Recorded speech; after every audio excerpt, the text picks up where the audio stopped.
আমার দুই চোখে এমন ভদ্রলোক দেখছি, ভদ্রলোক কয় একজন আলেমকে, হুজুর আপনারা মানুষগুলোকে কবরের আযাবের মিথ্যা ভয় দেখিয়ে আর কতদিন বোকা বানায় রাখবেন। এরম ডাকাইতে আমি দেখছি, এমন জানোয়ার আমি নিজে দেখছি। ওটা ভদ্রলোক। ওয়ানা'লামু মা তুওয়াসওয়িসু বিহি নাফসু, বান্দা শোনো, তোমার অন্তরের ভিতরে, অন্তরের মনি কুঠুরিতে ভেতরে তুমি যেই কল্পনা, কামনা, বাসনা, যে আকাঙ্ক্ষাগুলো তুমি লালন করো, আল্লাহ বলেন ওইগুলো পূর্ণ আমি জানি। অতএব তোমার অন্তরের গহীন কুঠুরির গোপন বিষয়গুলো আমি জানি, আমার থেকে আড়াল করতে পারবা না। অতএব তোমার উচিত আমাকেই ভয় করো। দুনিয়াবাসী না জানে না আপনার আমার ভিতরের কল্পনা, ঠিক কিনা বলেন না? আপনি রাস্তার নারীকে দেখে কি কি ভাবছেন এটা আমি না বুঝি নাই, আল্লাহ বুঝে নাই। কথা বলেন না কেন? আপনি উলঙ্গ ছবি দেখে, নর্তকীর নাচ দেখে কি কি কল্পনা করছেন, অসভ্য কল্পনা, এটা দুনিয়াবাসী না বোঝে নাই, আল্লাহ বোঝে নাই। আল্লাহ তাআলা বলেন অতএব তুমি আমাকে ভয় করা উচিত, আমি তোমার গোপন বিষয়ও জানি। 3, ওয়া নাহনু আকরাবু ইলাইহি মিন হাবলিল ওয়ারিদ, বললাম না সবগুলো ভাবতে বলছে আল্লাহ। 3 নাম্বার আল্লাহ তাআলা বলেন রক্তের সারা দেহে যেই শিরা উপশিরা, এটা যেমন তোমার দেহের সাথে মিশে আছে, অস্তিত্বের সাথে মিশে আছে, সারাক্ষণ তোমার দেহে আছে। আল্লাহ তাআলা বলেন আমি রব্বুল আলামিন তোমার সারা দেহের প্রবাহমান শিরা উপশিরা, রক্তের শিরা উপশিরা সবগুলো চাইতেও সারাক্ষণ আমি তোমার তার চাইতে বেশি কাছে থাকি, কাছে আছি। অতএব তোমার উচিত আমাকেই ভয় করা। আমি আড়াল হই না, আমি ঘুম যাই না, আমি বিশ্রাম করি না। আমার কাছে রাত 2টা, দিনের 2টা বরাবর। নওজোয়ান, রাত 2টায় তুমি ডানে বামে তাকিয়ে দেখছো মা ঘুমায় গেছে, বাবা ঘুমায় গেছে, পাড়াপড়শি ঘুমায় গেছে, কেউ জেগে নাই। তুমি একা উলঙ্গ ছবি দেখছ, নর্তকীর নাচ দেখতেছ, জিনা ব্যভিচারের দৃশ্য দেখতেছ, আরেক মেয়ের সাথে অবৈধ প্রেমের আলাপ করছো, ভাবছো কেউ দেখে না, তুমি একা। আরশে আজিম থেকে রব্বুল আলামিন বলে আনিস আমি জেগে আছি, আমি ঘুমাই নাই, আমি ঘুম যাইও না। আয় আমার বান্দা, আমাকে সামনে রেখে এত বড় গুনাহ কেমনে করছো? আমার কাছে কি তুমি আসবা না?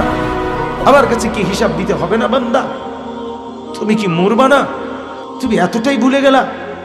এরপর আল্লাহ তাআলা বলেন 4 নাম্বার ইয ইয়াতালাক্কাল মুতালাক্কিয়ানি আনিল ইয়ামিনি ওয়া আনিশ শিমালি কাঈদ, বান্দা এরপরে ভাবো তো, জানো তোমার ডান কাঁধে বাম কাঁধে 24 ঘন্টা আমার 2জন ফেরেশতা বসা আছে, তারা তোমার জিন্দেগি রেকর্ড করছে।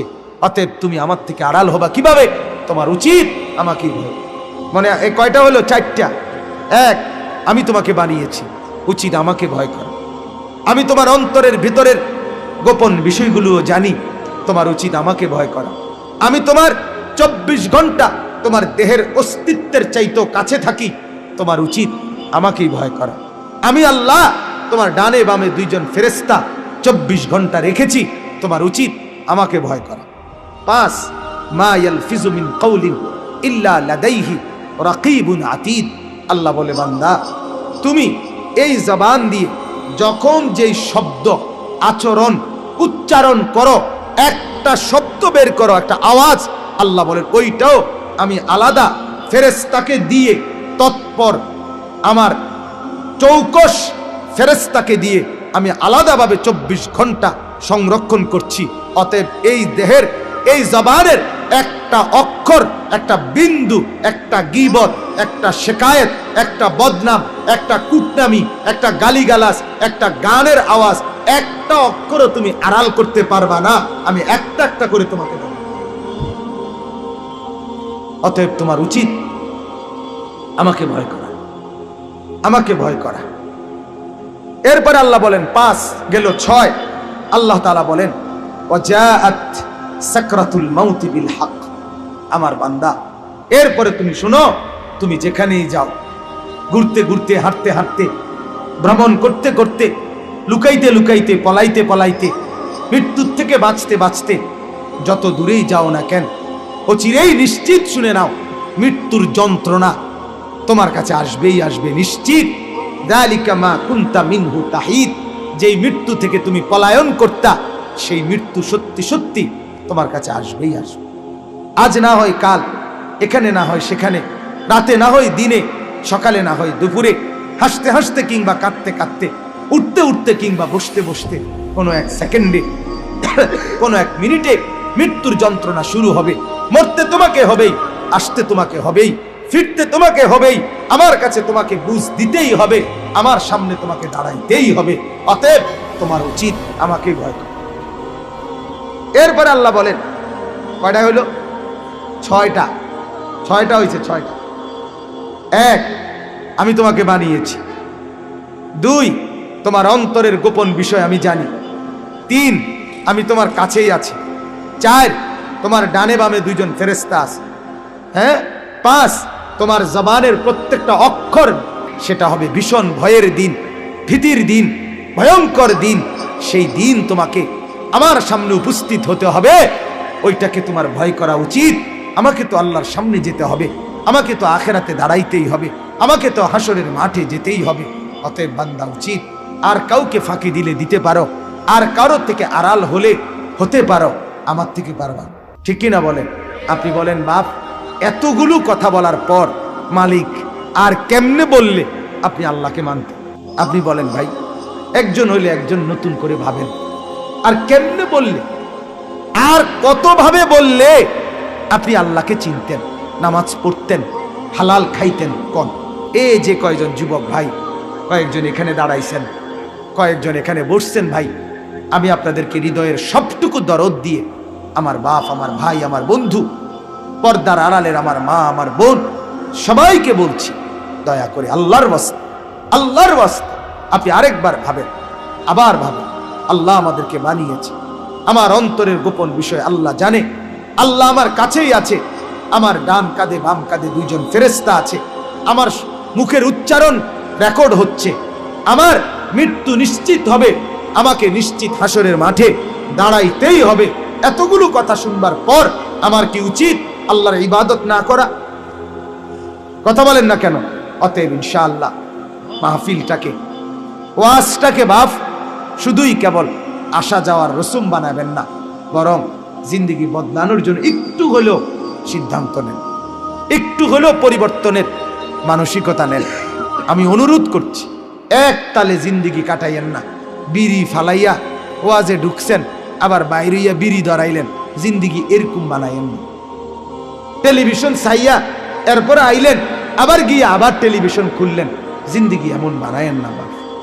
গতকালকেও এক ওয়াক্ত নামাজ পড়লেন না, আজও সেই পড়লেন না, এমন হইেন না বাপ। প্রতিদিন ফজরের নামাজ কখনোই পড়েন না, পড়তে মনেই চায় না, ইচ্ছাও জাগে না। আহা বাপ, একটা শক্ত কথা বলি, লাগাতার যখন কারো গুনাহ লাগাতার চলতে থাকে, ওইটা প্রমাণ করে আল্লাহ তাকে ভুলে গেছে, ওইটা প্রমাণ করে আল্লাহ তার নিজেকেই নিজে তাকেই তার থেকে ভুলাইয়া দিছে। এটা তাফসীর। ওয়ালা তাকুনু কাল্লাযীনা নাসুল্লাহা ফাআনসাহুম আনফুসাহুম। আল্লাহ বলে, বান্দা আমাকে দীর্ঘ সময় ভুলে থেকো না। দীর্ঘ সময় ভুলে থাকলে একদিন আমি আল্লাহ তোমার নিজেকেই তোমার থেকে ভুলাইয়া দেব। সেদিন তোমার মনে থাকবে না তুমি মানুষ, তোমার মনে থাকবে না তুমি মুসলমান, তোমার আর কোনোদিন মনে হবে না তুমি মরবা। আখেরাত, কিয়ামত, হাসরের মাঠ, কবর, মিজান, ফুলসিরাত কিছুই আর মনে থাকবে না। কি মনে হবে? আল্লাহ কোরআনে বলছে, মা হিয়া ইল্লা হায়াতুনা দুনিয়া।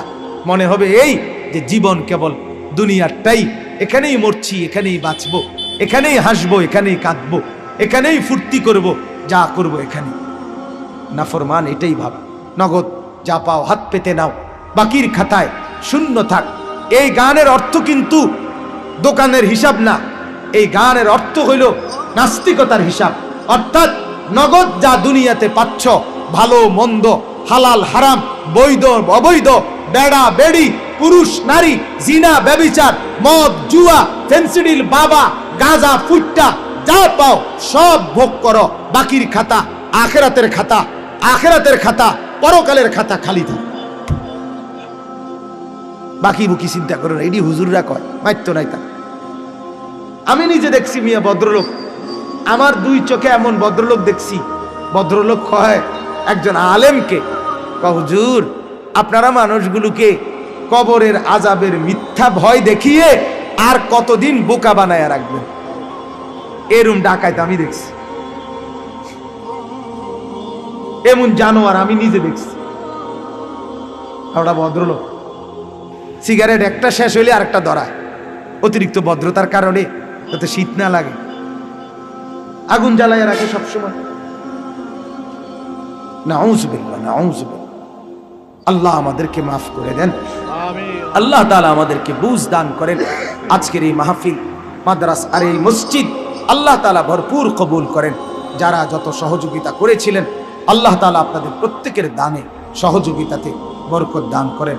আমার এই বলার দ্বারা, আমার এই আবেগ অনুভূতির দ্বারা একজন যুবক ভাইও যদি নতুন করে নামাজি হন তাহলে আমার সার্থক, মাহফিল সার্থক, এই ইন্তেজাম সার্থক। এজন্য দয়া করে আমরা প্রত্যেকে নিয়ত করি ইনশাআল্লাহ আমরা নামাজি হব। বলেন ইনশাআল্লাহ। আমরা আল্লাহকে রাজি করব, আল্লাহকে নারাজ করব না। আল্লাহ তাআলা কোরআনে বলছে, বান্দা আমি যদি পথ হারায় দেই, আমি যদি গোমরা করে দেই, কেউ তোমাকে হেদায়েত দিতে পারে।